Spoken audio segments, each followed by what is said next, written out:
Good morning, ma'am. Are you Ashley Broussard? Yes, ma'am. And Ms. Broussard, in cause number 25 DCCR 0175, you're charged with the third-degree felony offense of injury to a child from October 28th of 2024. And what that means is that if you go to trial and you're found guilty, the range of punishment would be between 2 years and up to 10 years in prison. Do you understand? And I have here on the computer a plea bargain rejection that you've signed with Mr. Kimler that shows that the district attorney's office has made an offer if you wanted to enter a plea of guilty for a 5-year deferred probation, a $500 fine, and you would be required to follow all of the rules and conditions of probation. Also, I'm sure Mr. Kimler went over with you that that type of probation, if you're successful, means you don't have a felony conviction on your record. Do you understand? You have every right to reject that offer and have your case set for trial. I just want to make sure you understand what the possible consequences are if you go to trial and what your options are. And do you understand all of that? And do you want to reject that offer and have your case set for trial? All right, we'll get that done. I also want to make sure, Ms. Broussard, that you understand that after today, I will not accept this plea agreement. If you change your mind to want to plead guilty, you can plead open to the court. It could be to some different agreement, but it won't be this one unless there's some new information that your attorney or Mr. Smith gets between now and trial. Do you understand? All right, then I'll get it set on the trial docket, and Mr. Kimler will begin preparation for trial. You're free to go. Yeah, Mr. Kimler, you filed a motion about bond conditions. And there was an interval between the events made the basis of this case and the arrest, I think 3 or 4 months, rather long, when CPS was investigating the case where she had custody of the child, or at least was visiting the child. But What? with CPS. Y'all can't both talk at the same With time. CPS supervision without any problems. Then when she was arrested, there was a condition of bond that she not have any contact with the child. CPS doesn't have any issues with her having visitation or contact with the child. We were just asking the court remove that bond condition because it's impacting her relationship with the child. And I think the child's development. How old's the child? 3 years old. Do you mean just a second? Can you hand me that when I'm printing, please?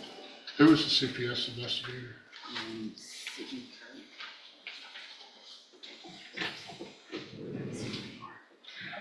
If you have any questions of her, we can run it over. Mr. Smith? If Mr. Smith has any questions, run it over. No, I'm asking what your position is. It's opposed, Judge.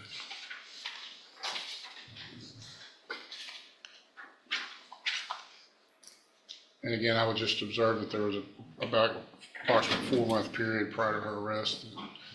There were no incidents. But that was... There's a co-defendant in this case, Dalvius Williams. We had a hearing on this. I believe it was an MTRP on Mr. Williams. So you've seen the evidence in this case. I don't know if you recall it, but the child was 2 years old and nonverbal. Showed up at school Friday, everything was fine. Shows back up, misses Monday, shows back up Tuesday. The marks are there, and allegations are that those were the only people around her at the time.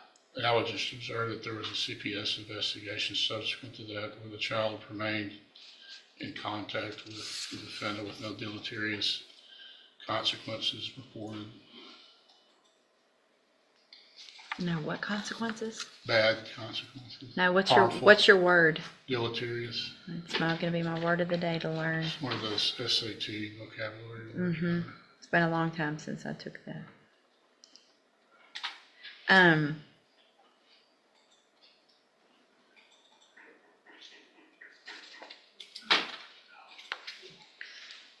trying to recall that hearing. I feel like that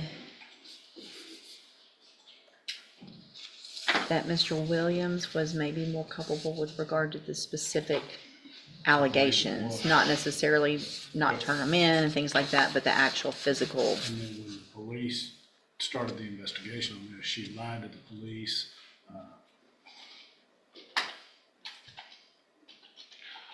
Allegedly. She didn't cooperate. We can agree on that. It was non-cooperative. The only thing I will do, I will modify the bond condition that you can have contact with the child, but it is only to be supervised. So you are never to be alone with the child, period. Is that through CPS supervision, or who's the supervision? I don't, if CPS isn't involved, I can't order them to supervise. So y'all work on figuring that out, but there has to be another adult, some adult at all times, not a 16-year-old, an 18-year-old, someone. Okay, perfect. Then I'll let you have visitation so that you can, obviously, I think this is something you will be able to get past. You'll be able to hopefully work towards more than just this, but I want to start off with me feeling comfortable with that until we figure out what's going on in your case. Just Okay. in the interest of specificity, she's only to have contact with the child in presence of the grandmother. What's the grandmother's name? Dana Williams. She's Okay. only to have contact with the child in the presence of Dana Williams. Okay, yes, that's the order. Thank you, Mr. Kimbler. Yeah, probably so. All right, sir, you're Michael Brasher. Yes, ma'am. And Mr. Brasher's case is set for trial to begin with jury selection on June 23rd. Obviously, Mr. Brasher, you were in custody last time you were here, and now you've made bond. And since you've made bond, I hate to move, your case is getting old, but if you've made bond, I expect you to try to hire a lawyer. That is exactly what I brought here I brought some paperwork to present to the court if you see it. I want to ask for a continuance for that same reason. So here's what I'm going to do, Mr. Brasher. I'm going to take your case off the trial docket and move it to a designation docket.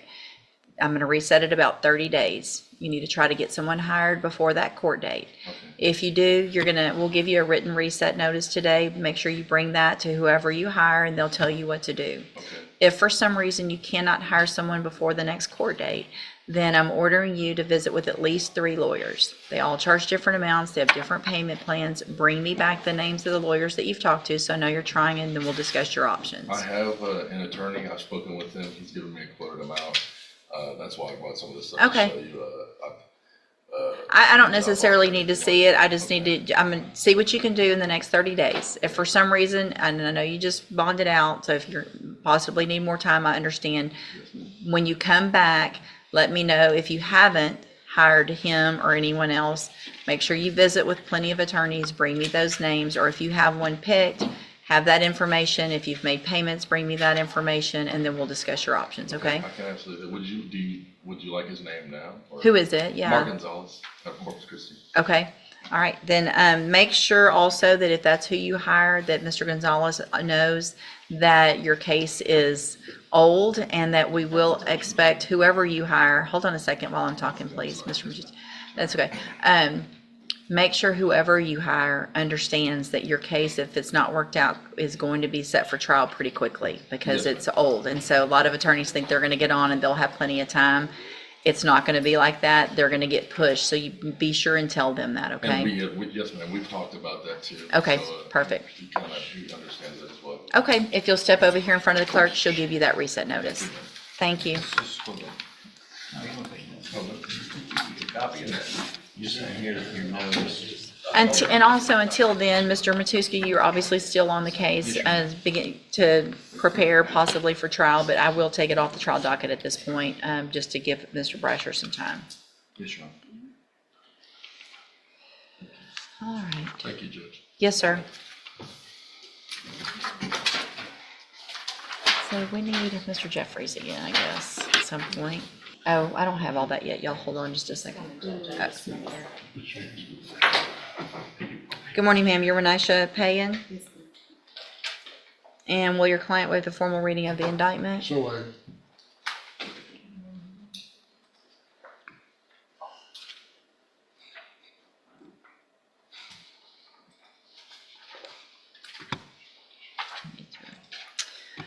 Ms. Payan, in cause number 24, DCCR 2107, you're charged with the third-degree felony offense of evading arrest or detention with the use of a vehicle, and that's from August 25th of 2024. And how do you plead to that charge? Speak up. Are you pleading guilty freely and voluntarily? Yes, ma'am. And are you pleading guilty because you did what they charged you with? Speak up. Yes, ma'am. I have here on the computer some documents that have your signature on them that the state has marked as exhibit number 1. Before you signed these, did you go over them with Mr. Kimmler? Yes. Do you fully understand them? Yes. And it's my understanding that you are pleading guilty open to the court, which means I can sentence you anywhere in the range of punishment. Is that your understanding? Yes, ma'am. So y'all signed the post-conviction waivers Oh, so I on the should- admonishments, I but should- Well, y'all didn't sign them on the, you said it wasn't an agree. I don't even know, is she waiving post-conviction waivers if it's an open plea? I mean, after she's sentenced, if she gets She- probation, she could waive them then. You're the one who marked them. No, she can't. That's what I'm saying. Okay, I'm sorry. That's why I'm bringing it up. All right. Y'all marked that it was a plea bargain, everything is all marked Yeah, I should've- incorrectly. I shouldn't have had her sign the post-conviction. waivers. Okay. I'm sorry. It's forced to have it, Your Honor. And then on that last page, I changed it with everyone's permission to the fact that it's not a plea agreement on the certification of right to appeal. Thank you, Judge. Right. Okay. And I'll mark through.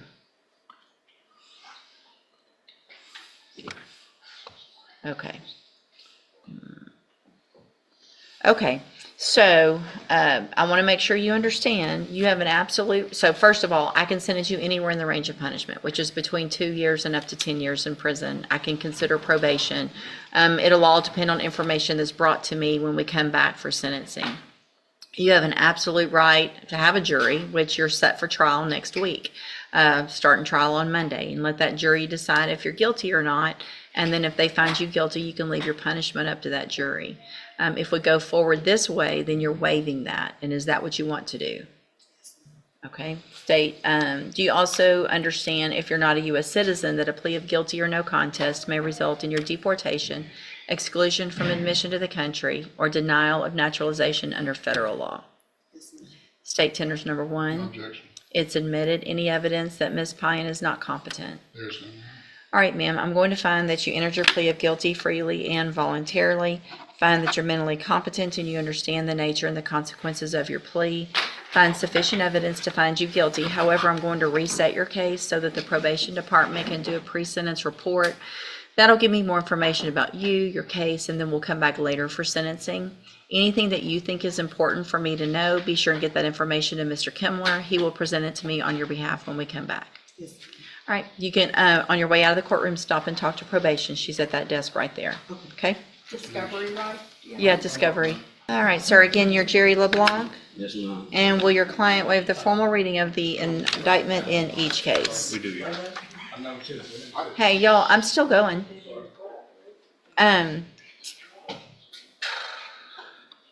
Sorry. Let's see.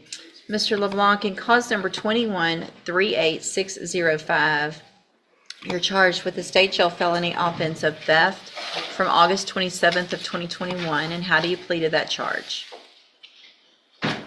Yes. Are you pleading guilty freely and voluntarily? And are you pleading guilty because you actually did what they've charged you with? Yes. And then in cause number 22-40408, you're charged with the state jail felony offense of abandoning a child from August 27th of 2021. And how do you plead to that charge?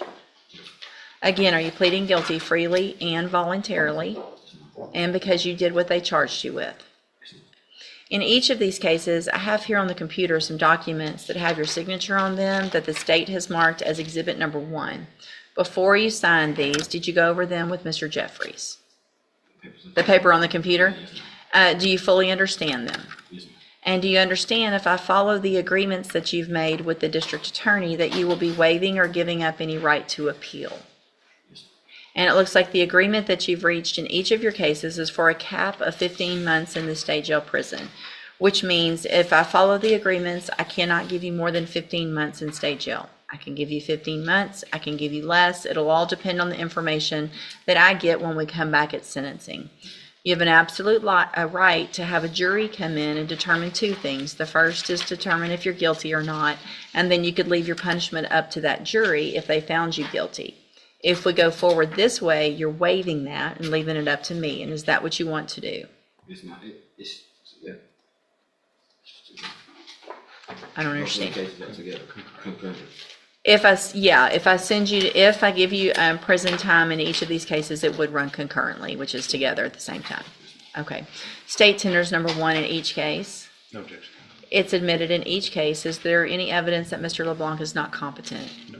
And also, Mr. LeBlanc, do you understand if you're not a U.S. citizen that a plea of guilty or no contest may result in your deportation, exclusion from admission to the country, or denial of naturalization under federal law? Yes, ma'am. State tenders number 1 in each case? Did I already do that? Yes. It's admitted. Okay. I'm going to find, Mr. LeBlanc, that you entered your pleas of guilty freely and voluntarily in each case. Find that you're mentally competent and you understand the nature and the consequences of those pleas. Find sufficient evidence in each case to find you guilty. However, I'm going to reset your cases so that the probation department can do a pre-sentence report.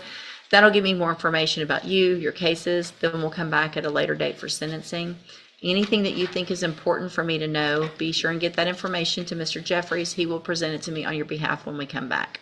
You need to stop and talk to probation on your way out of the courtroom today, and she's sitting at that desk right there. Okay, we'll see you back at sentencing.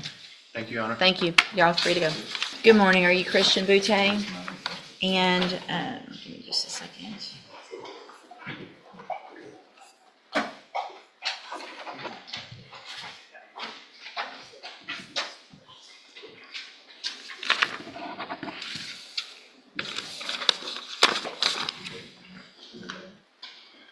All right, and will your client waive the formal reading of the indictment in each case? Hello, Your Honor.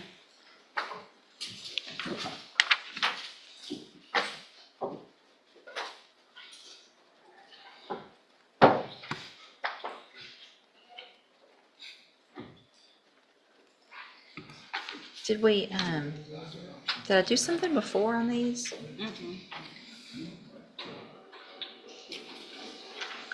Somehow I have a prior version saved. So maybe I accidentally did it before. Sorry, give me just a second. I don't know why I would have done that.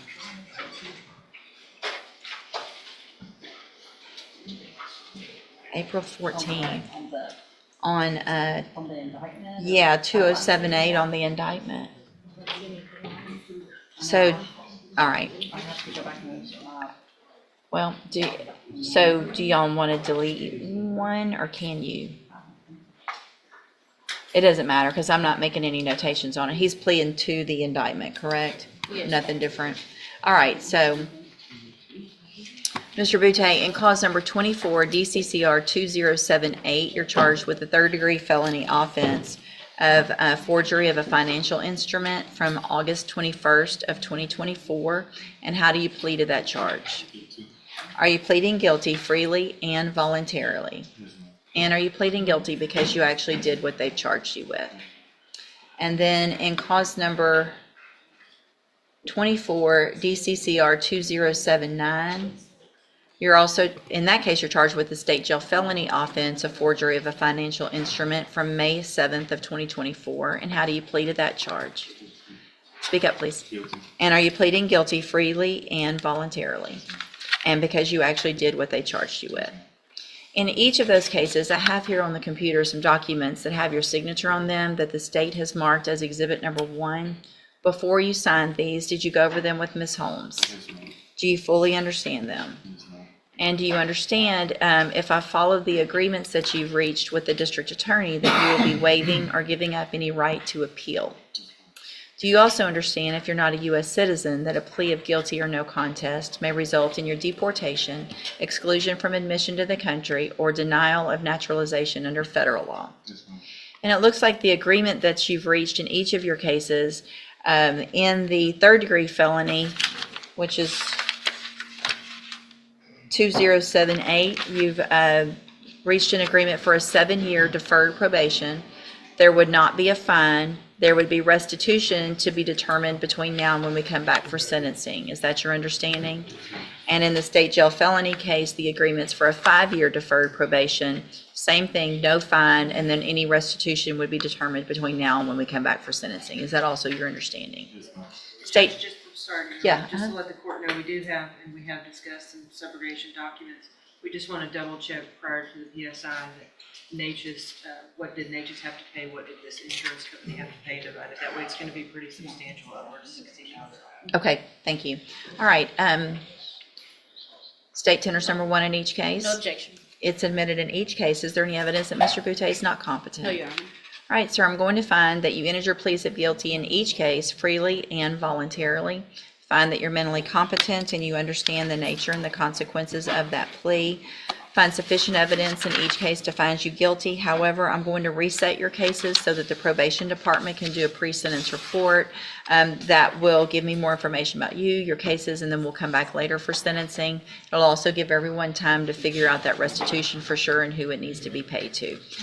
You need to stop and talk to probation on your way out of the courtroom, and she's sitting at that desk right there. All right, we'll see you back at sentencing. Mr. Stewart, you tested positive for THC, methamphetamines, and amphetamines, which is obviously a violation of the condition of your bond. When was the last time you smoked marijuana? When's the last time you used methamphetamine? About a week ago. All right, so Mr. Stewart, obviously, as those are violations of your bond, what is his bond set at right now? Let me see if I can find it too. Give me a second.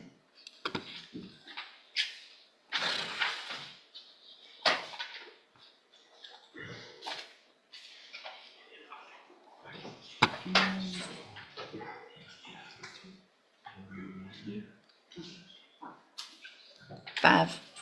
So, Mr. Stewart, I'm going to raise your bond because you violated, obviously, the conditions of it by using illegal substances. I'm going to raise your bond to $20,000. A condition of that bond, if you make it, is that you will be required to have a drug patch on at all times. You will have 24 hours from the time you're released from custody if you make that bond to get the drug patch on. You will have to go get that changed every 2 weeks. If it tests positive and you make that bond, the bond's going to go up and you're going to be back in jail. You're using drugs 1 week before you come to felony court while you have a, go back with the bailiff. Morning, Mr. Smith. Morning. Good morning, sir. Are you Brian Barrier? And Mr. Barrier is charged with, hold on, I can't even, something different than normal.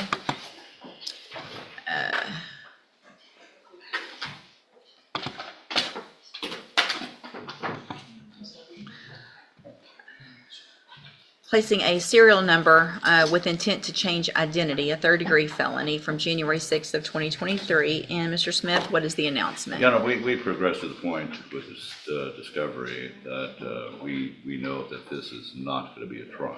Okay, I would like one more setting. I believe this is our first setting oh, yeah, you were hired in April. to discuss Sure. disposition.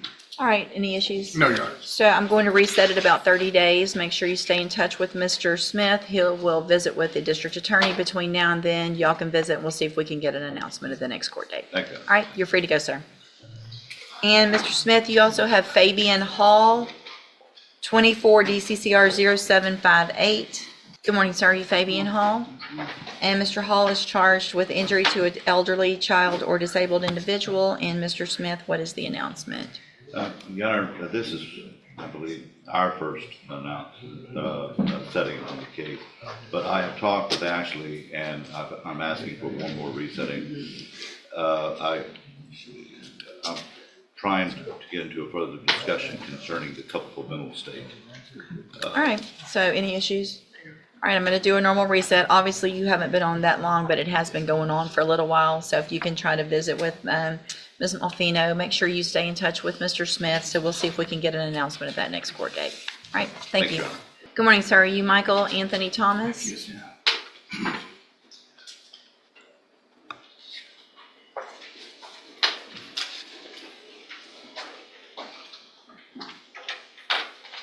And will your client waive the formal reading of the indictment? He does, Judge. Mr. Thomas, in cause number 23, DCCR 0530, you're charged with the second-degree felony offense of indecency with a child by sexual contact from October 1st of 2019. And how do you plead to that charge? Are you pleading guilty freely and voluntarily? And are you pleading guilty because you did what they charged you with? I have here on the computer some documents that have your signature on them that the state has marked as exhibit number 1. Before you signed these, did you go over them with Mr. Lewis? Yes, ma'am. Do you fully understand them? Yes, ma'am. And do you understand, if I follow the agreement that you've made with the district attorney, that you will be waiving or giving up any right to appeal? And it looks like the agreement that you've reached is for a cap of 4 years in prison, which means you'll be leaving your punishment up to me. As long as I don't give you more than 4 years in prison, then you can't appeal. If I can give you 4, 3, 2, I can consider probation. It'll depend on all the information that I receive at a sentencing hearing. You have an absolute right to have a jury come in and determine 2 things, if you're guilty or not, and then if they find you guilty, what your punishment is. Your case is actually set for trial to begin next Monday.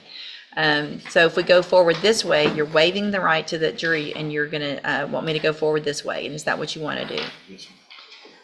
Do you also understand that a plea of guilty or no contest, if you're not a U.S. citizen, may result in your deportation, exclusion from admission to the country, or denial of naturalization under federal law? In addition, did you do the sex offender registration paperwork? No, we did not. So I'll go through it, and then before you leave today, make sure and get that done. And so also, do you understand that as a result of this plea, you will be required to register as a sex offender? All right. State tenders number 1. No objection, Judge. It's admitted. Is there any evidence that Mr. Thomas is not competent? No, sir. All right, sir, I'm going to find that you entered your plea of guilty freely and voluntarily. Find that you are mentally competent and understand the nature and the consequences of that plea. Find sufficient evidence to find you guilty. However, I'm going to reset your case for sentencing so the probation department can do a pre-sentence report. That'll give me more information about you, your case, and then we'll come back later for sentencing. Anything that you think is important for me to know, be sure and get that information to Mr. Lewis. He will present it to me on your behalf when we come back. And make sure y'all get that signed. And do you have your discovery? Okay, all right. So you can visit with probation, but don't leave. Also, you're going to need to sign one more thing on the tablet with Mr. Lewis, okay? Good morning, ma'am. How are you? Good.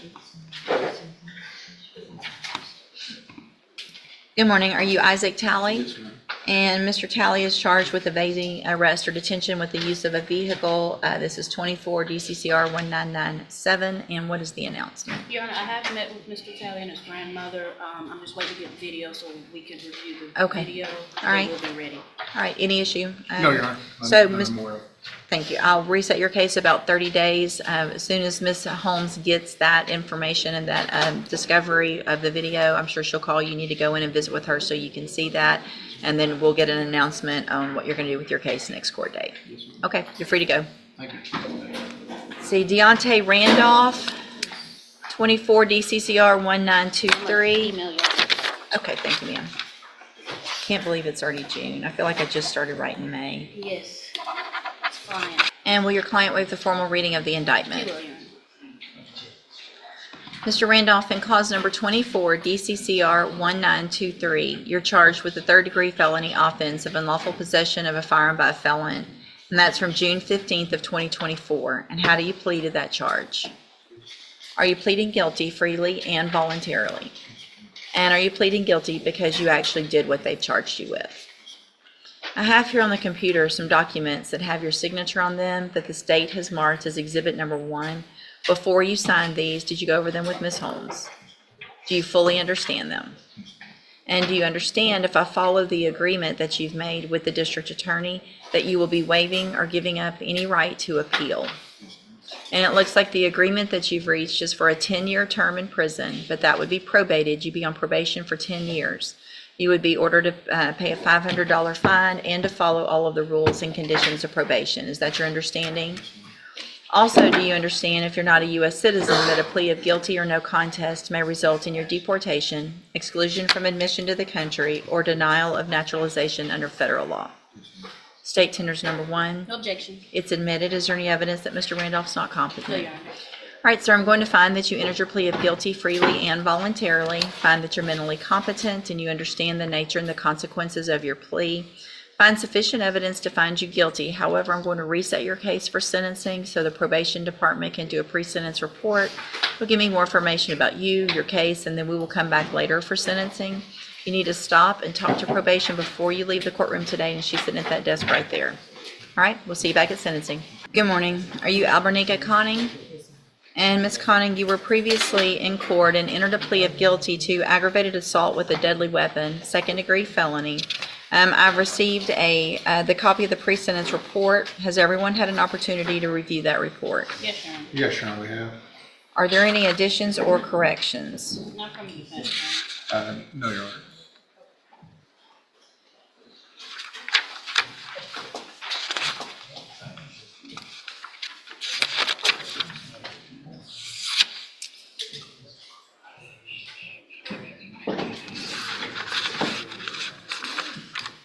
All right, Ms. Conning, I'm going to find that you previously entered your plea of guilty freely and voluntarily. Find sufficient evidence to find you guilty. However, I'm going to follow the agreement that you made with the district attorney and defer all proceedings for a period of 10 years. You are ordered to pay a $500 fine and to follow all of the rules and conditions of probation. If you do that, this is an excellent opportunity because you do not have a felony conviction on your record. And at the end of the probation period, the case will actually be dismissed if you successfully complete it. The other side to that, however, is if you violate any condition of probation, you can be brought back into court, found guilty of the offense, and sentenced to prison for anywhere in that range of punishment, which is between 2 years and up to 20 years in prison. Do you understand? Part of your probation, the conditions, is that you have absolutely no contact, obviously, with Anaya Johnson, Nikki Lawrence, Lyric Lawrence, and Deanna Darjean. Do you understand? That doesn't mean just in person. That means any contact or communication. No sending messages through DMs or any social media, emails. No telling other people to tell them things. Stay away from them, steer clear so that you don't end up back here in trouble and going to prison over anything like this. Do you understand? Also, you are not to be anywhere near the Regent Street apartment complex in Beaumont. You understand that as well, right? Okay. I'm handing you the trial court certification that shows this was an agreement that I followed, and so you've waived your right to appeal.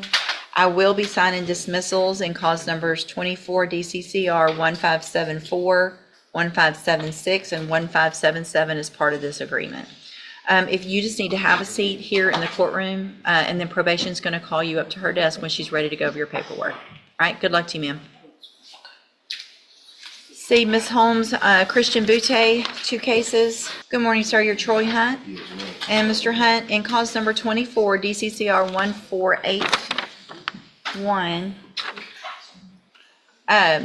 you were previously in court, entered a plea of guilty to unlawfully carrying a weapon in prohibited place.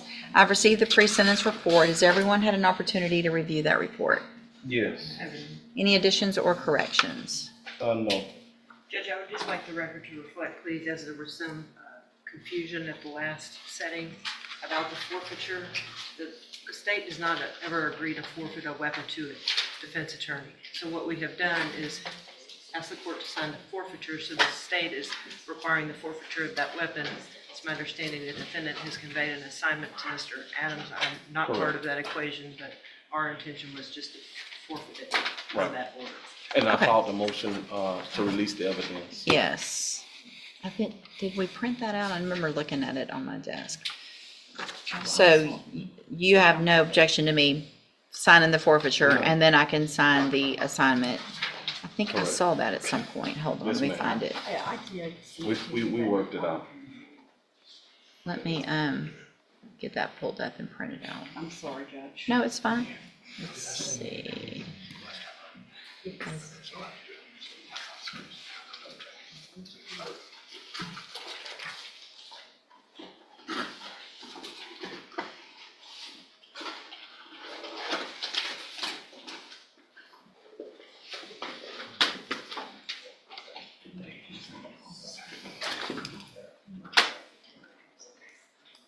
It should be printing.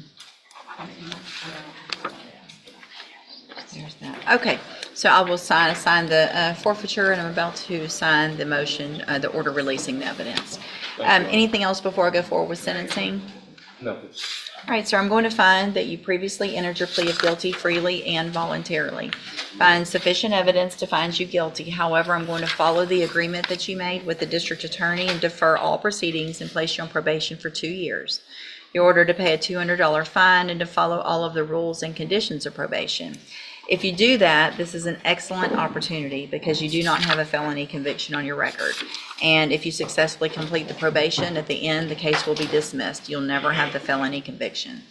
The other side of that, though, is if you violate any condition of probation, you can be brought back into court, you could be found guilty, so you would then be a convicted felon, and you could be sent to prison for anywhere in the range of punishment, which is between 2 years and up to 10 years in prison. Do you understand? I'm handing you the trial court certification that shows this was an agreement that I followed, and so you have waived your right to appeal. You need to have a seat here in the courtroom. Probation's going to call you up to her desk when she's ready to go over all of your paperwork. All right, good luck to you, sir. And I've signed both of those. Good luck, thanks. And Mr. Adams, you have a Michael Spain Jr. Good morning, sir. Are you Michael Spain Jr.? And Mr. Spain's charged with aggravated assault with a deadly weapon. And Mr. Adams, what is the announcement? The announcement, Judge, this is just our second time here. I did speak with Mr. Coleman. My client has some stuff that he needs to get to me that he hasn't got to me as of yet. So we just asking for one reset, and then on that one, I can tell you whether or not it's going to be a trial or whatever. But I do not want to put it on the trial docket, and I told Mr. Coleman that I did not want to put it on the trial docket. Sure. All right. So I'm going to reset any issues, Mr. Coleman? No, Judge. I'm going to reset your case about 30 days. Mr. Spain, it's very important that if you have some information that you need to get to Mr. Adams, you need to do that quickly. Get that done this week so that he then has time to review whatever information it is, to get it to Mr. Coleman. They can visit about it. Don't wait till right before court because then they're not going to have time to visit about it, okay? All right. You're free to go. Stay in touch with Mr. Adams. He'll let you know when you need to be back. All right, Mr. Jones, you tested negative. Obviously, that's a good thing. So I'm going to give you this opportunity today, even though I don't love the facts and kind of what was going on, and give you a chance, hopefully, to change your life, and you'll be able to live like the rest of us and not go to prison, okay? So I'm going to find that you previously entered your plea of guilty freely and voluntarily. Find sufficient evidence to find you guilty, and at this time find you guilty of unlawful possession of a firearm by a felon. Sentence you in accordance with your agreement to a term of 10 years in the institutional division of the Texas Department of Corrections, but probate that for 5 years. So you'll be on probation for 5 years. You're ordered to pay a $500 fine and to follow all of the rules and conditions of probation. One of those is going to be, and I know that you're 37 or 38? 37. All right.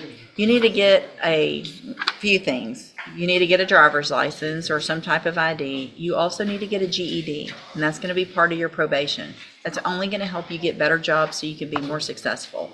You need to get that process started within 30 days. So talk to probation. They'll let you know what you need to do. Most of it's online, but you need to get that done, okay? If you do everything that you're supposed to while you're on this probation, then for all practical purposes, your case here in court is over, and you will be able to serve your sentence out while you're on probation.